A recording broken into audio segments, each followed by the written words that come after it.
if you're preparing key moments from the Shawshank Redemption as one of your comparative texts, think about that early scene in which the warden meets the new prisoners, Andy amongst them.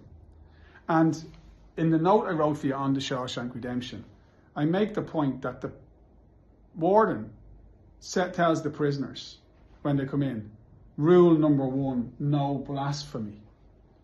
And he creates this sense that he is, a Christian man, a man of faith, a man who believes in, rules and morals.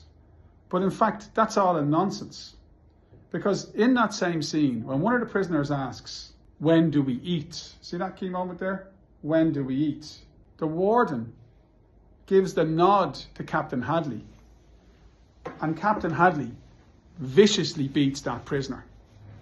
Now, if you were able to refer to that scene, the hypocrisy of the warden, rule number 1, no blasphemy, while presiding over a brutal criminal regime as personified by Captain Hadley, you've got things to say about the cultural context of the text, about power, who holds power, and how power is abused in the text.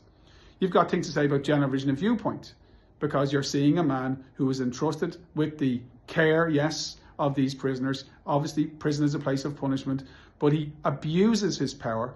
These prisoners are vulnerable and he doesn't care. He uses violence to control them and suppress them. That's a rather dispiriting insight into human nature and human behavior.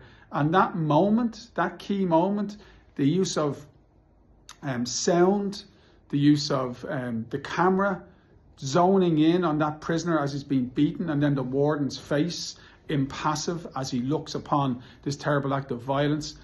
These are evidence of the power of film as a form of storytelling. The impact of the camera, the close-up shots, the use of sound to capture the impact of Hadley's stick as he beats the prisoner. All of these things could be relevant to literary genre.